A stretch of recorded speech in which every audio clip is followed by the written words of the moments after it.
But the majority of what I do is fun. I mean, I get to work in a school with kids that are creative and fun and outgoing and love you. I mean, that's the best thing about working with kids, about being a teacher or principal, but being in education, period, is that kids, that relationship that you have with kids, that they just, they're still kids. So their outlook on life, they've got so much more to go. They haven't been jaded. They've got this great kind of bright-eyed view of the world that as adults we lose. And so it's great to be around that every day, and it's fun to be around that every day. My husband and I are both consider ourselves artists. Without that outlet, somehow in our lives, we feel like something's missing. And I think that will be the same thing for our kids as they go into the world, whether they go into something outside of the arts or not, but to stay connected with that art, because that does give us that ability to play and be creative with our expression and to express ourselves in more positive ways, what might start out as negative. Art teaches us a lot about our society and our culture. Art also helps us develop empathy for people, I think. So I think whether you're going to go into the arts or not, you benefit from an arts education because of that aspect of it. There's that aspect of going out, if you're going into a different profession, you know that there's more to life than just, that whatever that profession is, or, whatever's going on in your immediate life. I think art brings that awareness that there's much more out there in terms of society and our culture, and even in terms of our global world, that I think it just helps create a better understanding, a better empathy. Theater, I got my master's in theater and did professional theater for about 20 years. And my husband and I actually ran our own theater company for 9 years, just down the street of the Kransberg Arts Center next to the Fox. It was called Muddy Waters Theater Company. And 9 years? For 9 years, yeah. We just closed 2 years ago. We closed it up and with intentions of starting it up again, maybe later down the road.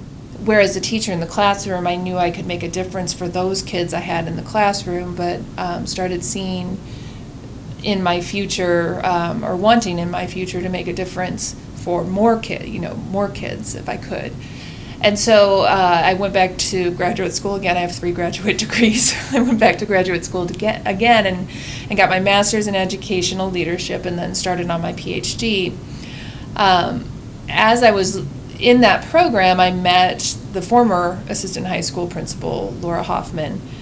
She was in the same program, and it was when we were in class, one of the first days when you're introducing each other, and when I said I was a theater teacher, she approached me right away and told me about the school, and I was very interested in hearing about the school, and I actually went home that day and did look at the website for the school to see what it was and what it was about. And so, I kind of said to her, if you ever have an opening there, for an administrator, let me know, because I'd be very interested in doing that. So probably about a year later, she contacted me and said, I don't know what you're doing right now, but I'm having to leave in the middle of the year because of my husband's job, and we would love for you to come in and talk with you about this position. And so it was just a perfect match for me. And when I came in and I talked with Lynn for quite a long time, and then shortly afterwards came to the school and visited the school, and it was just a no-brainer, because I'm here for the kids. And so I need to always keep the kids in the forefront of my mind, and that everything that I do, if it's not somehow related to kids and if it's not good for kids, then I shouldn't be doing it. And one way to ensure that is constant contact with the kids, because then they're always in the forefront. I see my job as basically to run the high school, to lead the high school.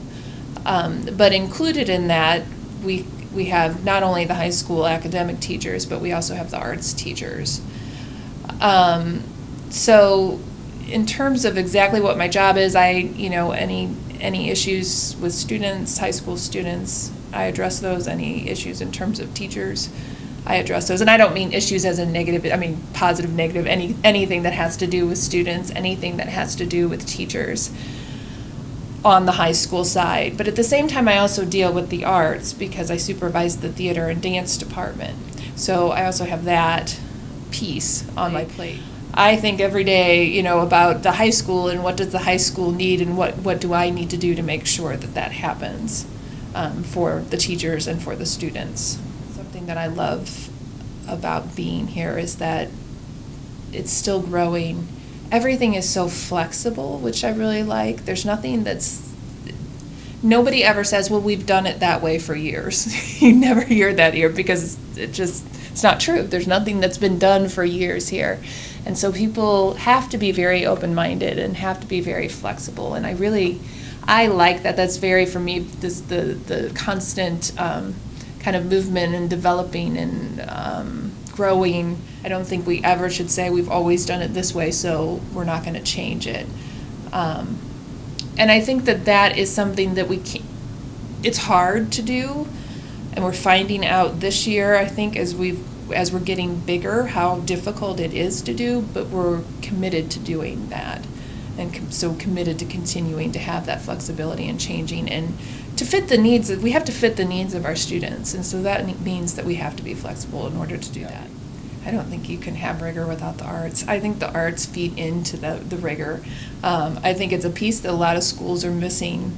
Kids in the arts, research shows that they do perform better in their academic subjects. So I feel like those two, that there's no need to marry those two. They can already marry into they're already melded together as it is, and that when you try to separate the arts from the academics, you lose a lot in the academics. And then vice versa. The academics, one question that we asked every teacher that we interviewed is how are you going to take the arts and make that a part of what you teach? And we had teachers come up with things I didn't even think of, but there's a number of ways. For example, even talking in science about dancing and about the anatomy of the body and how it's important to understand how things work within your body in order to be a dancer, and how to understand how the different systems work together. My theater class was often more rigorous than some of their other classes that they were taking. So I think the arts really are, they're very rigorous. You really have to be committed to be successful in an art, and you really have to be able to think critically and be able to problem solve, and then all those skills transfer over into your academics. Being an actor does not mean you just pick up a script and you memorize it and you perform it on stage and you just act, however you want. There's a ton of analysis that goes into that and a ton of preparation. So that involving those critical thinking skills, script analysis is a really in-depth process. Art is a form of communication, and so you have to have someone to communicate it to. So therefore you have to have those opportunities to perform. For a theater or a dance performance or a music performance, the audience gives you feedback. We have the Sun Theater now, which is an opportunity for us to we have a space now to do performances. We have a space now where we can display our art. We've used opportunities in the community, like the Pulitzer, when we had the Pulitzer performance, when our kids were chosen for that performance. And I think those kinds of things that we need to constantly be getting our kids out. We have kids that participate in with Shakespeare. So even if it's something, where it's not necessarily the school going out, but getting just our kids out there also and performing in the community. The first time that I came here, one thing that really impressed me about the school was that when I was walking through the school, visiting classrooms, kids came up to me and introduced themselves and said hello, and how can I help you? That doesn't happen in another school. So immediately that sent me a message about the culture of this school. So that was one thing that really impressed me and really drew me here, was that there was such a happy, positive culture here that also indicated to me that the kids here, and that's what I've seen since I've been here, the kids here are so accepting of people. They understand differences, they accept differences, they embrace differences, which isn't true in all high schools. I am continually amazed at what our kids can do in terms of both art and academics. We have amazing kids here who have produced amazing works of art, and I mean, including not just, including visual art, performing art, music, in all areas. So I'm continually impressed with our kids, not just their talents, but their drive and their commitment. One of the things that's very unique about this school is that we're an art school that does not require our kids to necessarily come in having taken voice lessons for 10 years or having taken a lesson, lessons in an instrument or dance lessons. We have kids, we offer something to kids, especially kids in the city in lower income circumstances who don't have those opportunities. We offer them those opportunities. So a kid who's never had an instrument in his hand can learn to play an instrument here, and learn to become very good at playing an instrument here, and see that as something that he could potentially or she could potentially do in life. Same with all the arts, that we offer that opportunity to these kids, that those opportunities would not have been out there for them or would not have been easily accessible to them, whereas here they are, and we don't shut our doors to anyone who's interested in coming here and interested in learning about an art. We have this culture of acceptance, and that is not something I've ever experienced at other schools, this culture where everybody accepts one another.